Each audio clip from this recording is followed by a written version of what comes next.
Okay, now that you've had your time to think through this different scenarios and decide which door you want to go through, we're going to dive into the numbers a little bit more in detail. So if we go with door number one with the wholesale option, again, you made $20,000. Your return on that investment is actually infinite because you didn't put any money down, right? So you had to get the contract. There was some time involved, but as far as your money, you don't have to put anything into it.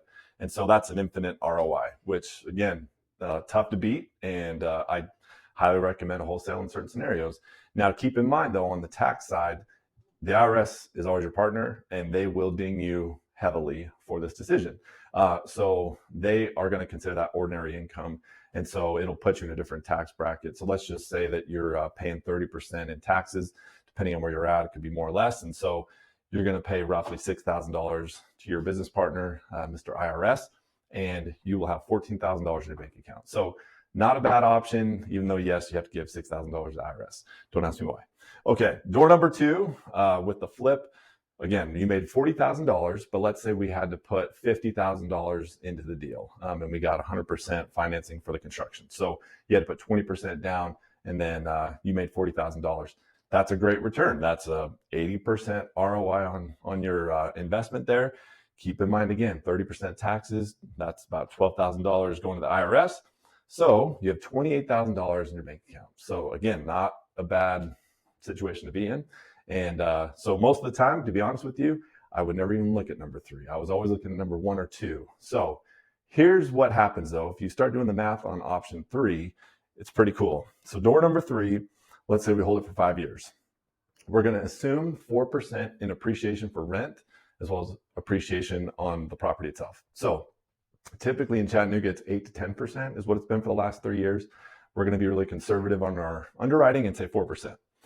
Year one, $500 a month in cash flow is $6,000 a year. And then as you go year 1, 2, 3, 4, 5, in year 5, you're at 74.64. That total over 5 year is $33,660 in cash flow. Now let's take in the equity. So again, 4% appreciation. Year one, that $200,000 property is now worth $208,000. And then keep on going down, add 4%. You're at $243,328 after year 5. So when you add up those two numbers, that gets you to $76,988. Now, that's over a 5 year period, right? But over that 5 year period, you're making 15.69% ROI. So that's pretty hard to beat. I'm sure that there's some stock investments out there that maybe have returned better for you, but that's not a bad return. I think all of us would agree on that. So here's what's really interesting. There's a couple things that I've learned over the years. Number one, the IRS is telling you exactly what you should do if you want to keep money in your account. What they're saying is, okay, yes, you can take the quick buck, you can make the quick profit, but we're going to hit you really hard. We're going to penalize you for doing that. Now, if you take the long game approach, we're going to incentivize you. We're actually going to help you out with depreciation. You have people paying down your mortgage for you, right? And so in the long run, you actually end up paying way less in taxes. You're not paying 30% in taxes on this approach. You can actually get to a point, and we'll talk about accelerated depreciation on another video. You can actually get to a point where you accelerate your depreciation onto 1 year. And there's some really cool benefits to that. But again, we'll get into that at a later point. But the point I wanted to make, though, with these three options, you have to have active income to make passive income.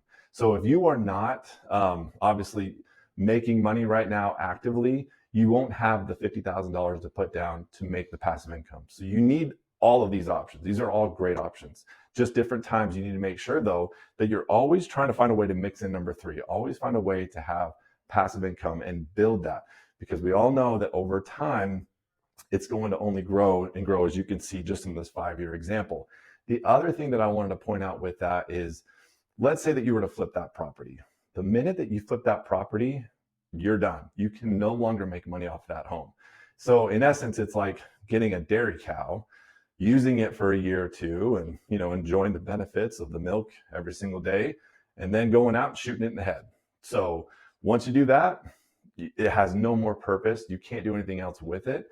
And so you've just slaughtered, this perfectly producing asset that you had to feed your family with. And so very similar with real estate. I know that analogy might be a little bit graphic, but if you think about that in terms of real estate, it's important to realize, like, if you can just hold on to properties and just add one a year and consistently work on adding just one more every single year, real estate over time, it always appreciates.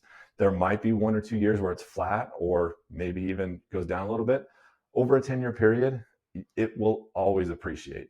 Inflation will always be there. We all understand that. But your payment, when it's fixed, stays the same while the property value and appreciation continues to go up. And so these renters are paying off your mortgage for you. You're enjoying the tax benefits. You're enjoying the appreciation. You're enjoying the cash flow. And so that, again, is why real estate is the greatest investment that you'll ever find. Oh, and don't forget, there's also the leverage aspect. You only had to put down 20%. The bank gave you 80% of the money. So you had way less risk. So hopefully this video helps you guys out there with understanding the importance of holding on to real estate for the long term and making sure that that's incorporated as a part of your retirement strategy.